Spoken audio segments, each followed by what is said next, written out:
Welcome to the Dance to Heal podcast. I'm your host, Jenny C. Cohen. Join me as I share stories of how life is a dance. I'm a cancer survivor, mother of two, and an award-winning performer who found that mind and body-connected movement is vital to healing in a way that is safe and tailored to your life. I created Dance to Heal Wellness featuring the Spotlight Confidence Formula and also authored the best-selling award-winning book, Outside In Recovery, Dancing My Way Back to Myself After Breast Cancer. I will bring new ways to help you on your dance journey and healing path. Are you ready to move? Dance to Heal starts now. Welcome to the Dance to Heal podcast, and I'm your host, Jenny C. Cohen, and today I have a very, very special guest for you today. And I'm going to read some of his introduction, but just know that in the description of this episode, his full bio will be there, okay? Now, my special guest, Tony, has one simple standard. Say what you do and do what you say. He's the host of Work Sucks, But I Like It, a manufacturing leader in high-stakes aerospace environments, and an author who challenges the comfortable lies we tell ourselves about burnout, motivation, and success. You're the perfect guest right now, Tony. Welcome to the Dance to Heal podcast. No, thanks, Jenny. An honor to be here. I know that my audience, most of them are high achievers or want to be high achievers, and we're all on the burnout, whether or not it's directly from us or the fact that we're all connected as humans and we're feeling the collective burnout of the world, right? And I would love for you if you'd be willing to tackle this question, what is burnout actually? Yeah, I mean, let's just for the record, I've definitely burned out, right? So, I mean, I do a lot of things, right? I like to distinguish between doing and being. First off, I think this culture really focuses on doing a lot of things, and I think that sort of adds to this idea of burnout. For me, burnout is like the time when you have too many things that you're balancing and you have like almost equal expectation that you're going to be great in all of it. So it's like you're just so overwhelmed with all this relative work in front of you that you literally can't show up to do any of it. And you just sort of like fizzle out. And that's why I like distinguishing between the sort of doing and being, because I can do a lot of things. We do a lot of things, right? We all do things from getting up in the morning to brushing our teeth, to fighting gravity, to fixing our hair, to getting in our car, to go to work. But I think we need to really start integrating this idea of who are we being in those acts of doing? And that's helped me try and stay clear of burning out. That's a wonderful distinction. So how does one know if we're being versus when we're doing? Oh, that's a great question, right? I wish we could stare into people's brains, right? We're not quite there yet, no matter what philosophy mind camp you're in. I think it really comes down to your own self-assessment, right? So I've done a lot of journaling. As you've mentioned, I've written books, I write for a magazine as well. I think it's important I think the problem of today is we don't practice enough our internal dialogue. And as a result of that, we're not sure what we're saying internally. Now, I'm not saying the internal chatter is making everyone insane, right? I'm not saying you got voices in your head. It's really just getting sort of a grip on what are you saying and why are you saying it? And there's this sort of harmony. That's why I love your podcast, Jenny, this idea of integrating music, this concept of dance and rhythm to heal. I'm a really big fan of that as a drummer myself. And so when I think about like what I say to myself, there's this certain resonance, right? So when I'm being someone, I can feel that, right? I can't describe it yet. Maybe there's science where I can hook some electrodes up and EEG will tell me my brain is in a flow state. Sure. But it's going to be a qualitative assessment at this time. That's been my sort of assessment of whether I'm being versus doing. I really, really enjoy that description because as an Asian American presenting woman in her 50s, my generation was that you were what you do. There was no differentiation between the two, right, Tony? Interesting. And for me, when I had and that's a lot of my audience too, where we associating our definition of who we are with what we're doing versus you don't need to be doing anything and you can be.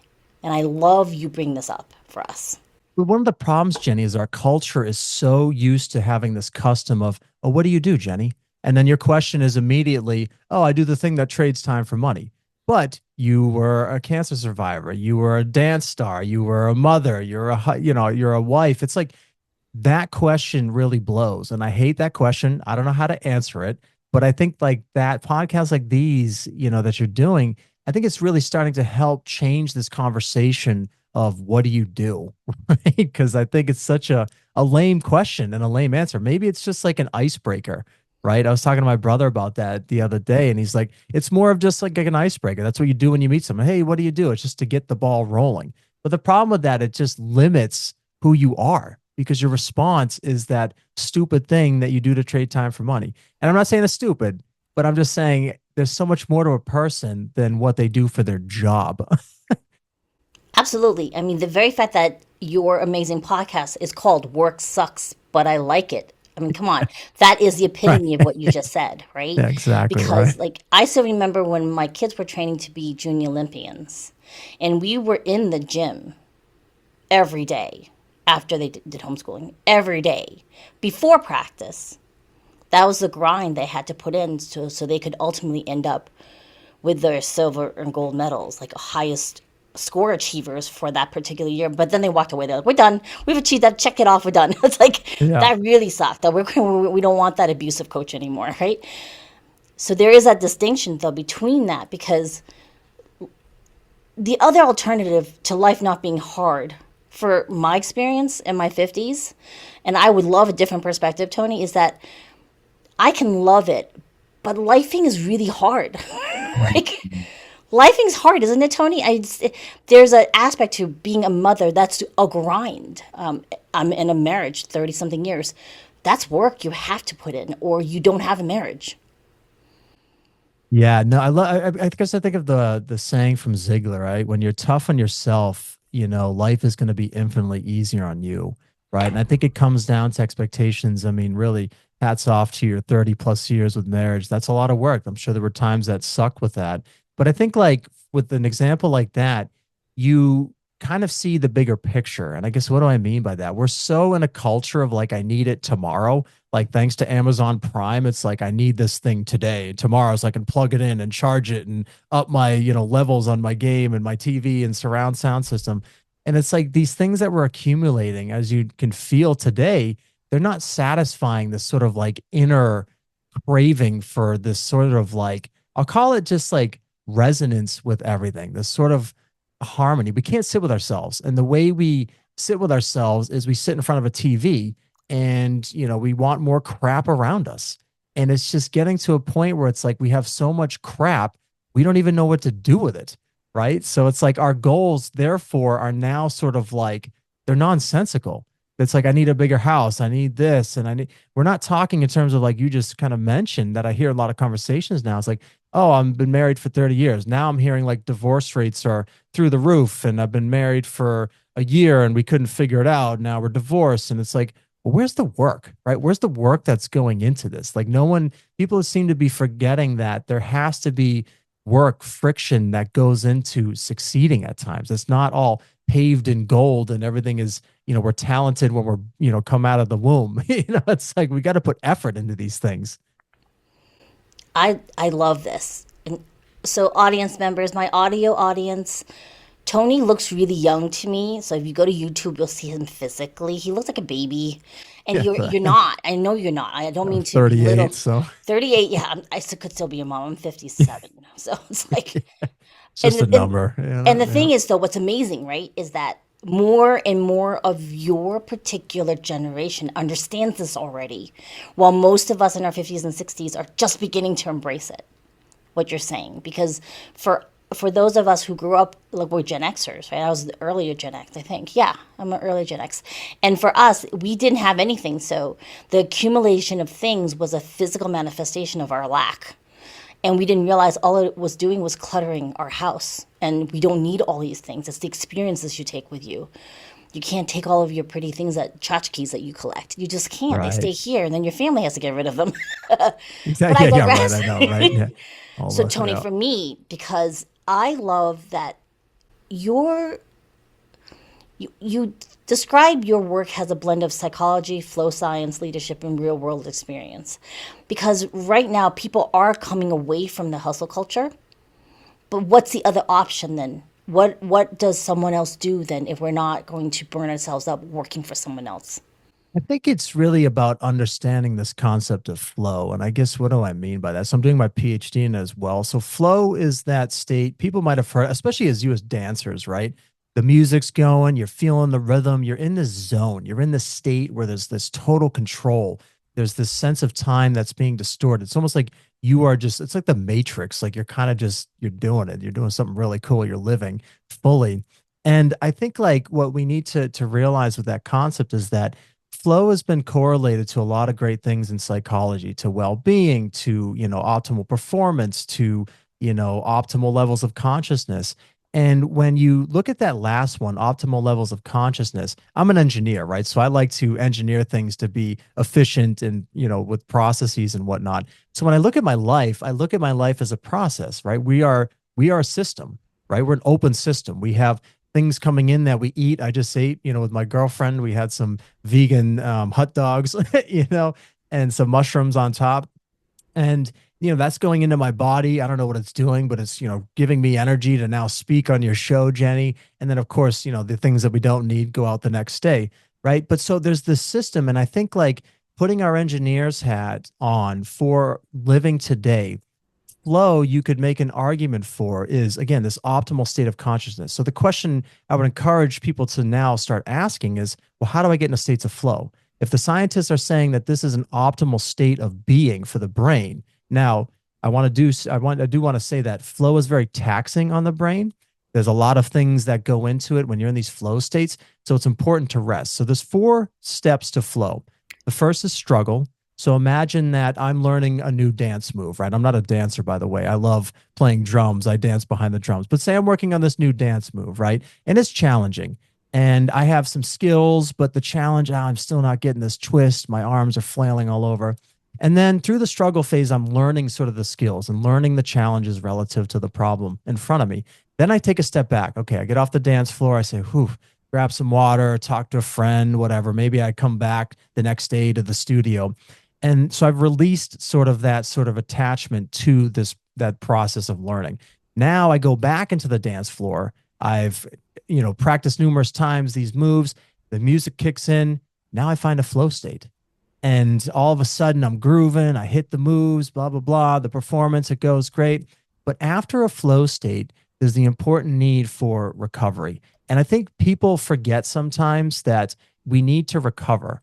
And I don't mean recover by sitting in front of a TV watching Netflix and binge watching that. I mean like active recovery in terms of going for a walk, doing yoga, things that are, guess dancing too as well. But I think when you start, looking at the 4 stages of flow and figuring how that fits into your day, you're going to start to be more efficient. I don't like that word efficient. I really like to say you're going to be living fully. That's how I'd like to really describe that. Sorry, brief pause because I was taking in all this knowledge that you were sharing with the Oh, no. audience. And me, I was like, oh, that's cool and that's cool. That's really cool. Wait, you have to answer him. He just finished talking. All right, so here's the thing.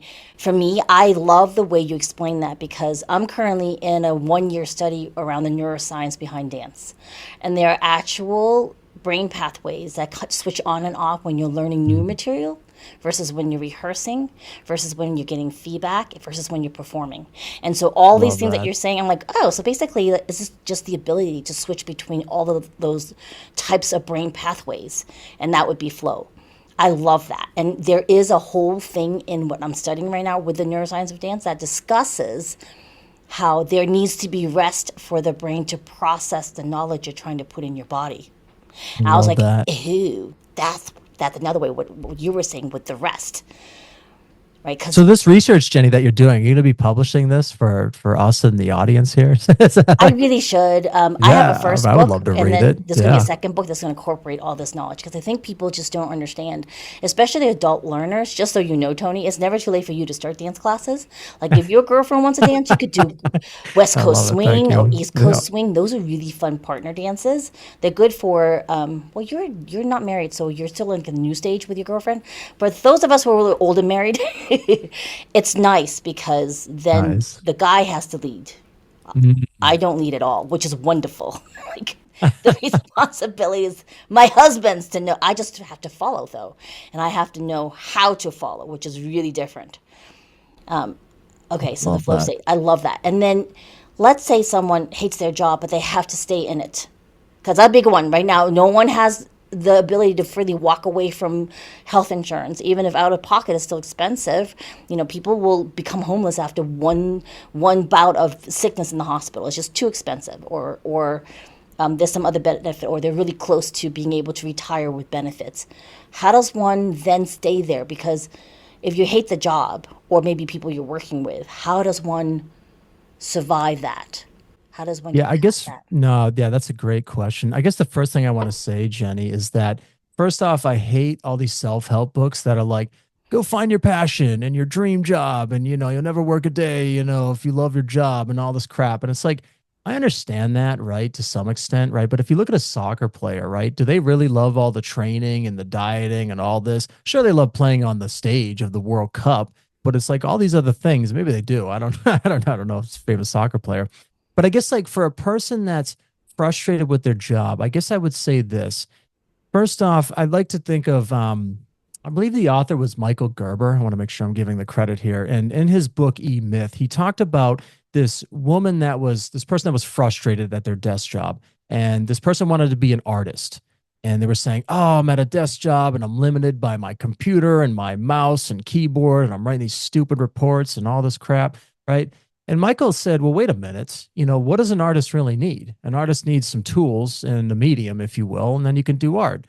It depends on how you define art, right?" So then said, okay, to this person, "Well, hold on. You have a computer, you have this mouse, you have this keyboard. How come you can't do art?" Right. So I think like, when you look at your job, now I know there's certain times I've certainly left companies for various reasons, right? Moving for family, moving because of workplace cultures. We usually one of three things, right? It's like your boss that you don't like, the workplace culture, or the job itself, right? And when you kind of assess those, I think like, when there is a certain threshold where it gets to in one of those where it's like, all right, I can't tolerate this crap anymore. I remember talking to a friend one time. I think we said it was like 20% of that crap that we can tolerate will stay at that job, meaning 80% I can just sort of deal with. But I think that the person, when they're frustrated, really has to, again, I go back to this concept of practicing that internal dialogue, right? Too often we are using a lot of other people's words and I now have a lot of books behind me, but I like to, regurgitate my own words sometimes. But I think it's important for people to start really writing out what is it they really want, right? We've been so programmed to say, get a degree, get a job, get married. Those aren't bad things. But what do you want? Like, do you really want a promotion? Do you really? Some people love where they're at. Some people love being an engineer or love working on the floor. They don't want to be a president. They don't want to deal with that crap. They don't want to be a salesperson. So when you're frustrated, I think it really starts with just understanding what do you value most. And so what do I mean by that is value has two definitions, two meanings, if you will. And most people equate really the second meaning with the first thing. What do I mean by that? So they say that when I say something is a value, we think of what something is worth, right? We say, oh, with this car is valuable, my home is valuable. But if you look it up, that's actually the second meaning of the word. The first meaning of the word for value is that it's the standards for which you to live your life. And I think when you start looking at the standards for why you show up each day, maybe it is, hey, this job kind of sucks, but you know what? It's got the benefits. I don't mind it too much. Yeah, my boss kind of blows, but I like the work. But it's giving me insurance and I'm able to support my family. And they're pretty good with me taking PTO. So it's like you start weighing these things, it's okay, right? I like what I do as a aerospace, manager and whatnot. I was doing a training today and I loved it. I love talking nerd science to people that don't even know what the heck I'm talking about, but trying to just like educate them so they get excited about the process, and that kind of amps me up. But that's what I'd sort of recommend for those frustrated with where they're at. Just start again. I'm going to keep saying it. Practice that internal dialogue. Start journaling. Start having more intimate conversations, maybe with a therapist, maybe with your significant other, about what is it that you're sort of really, truly saying on the inside. And I think that's going to shed a lot of light as to why and how you think where you're at now today. Oh, that's brilliant, Tony. I love that. And it brings to mind for a lot of my audience where the majority. Thanks for listening to the Dance to Heal podcast with Jenny C. Cohen. Come back next time to hear stories of inspiring triumph and learn more ways that you can heal yourself. To work with me and continue your journey, visit danceandheal.com. Are you ready to move?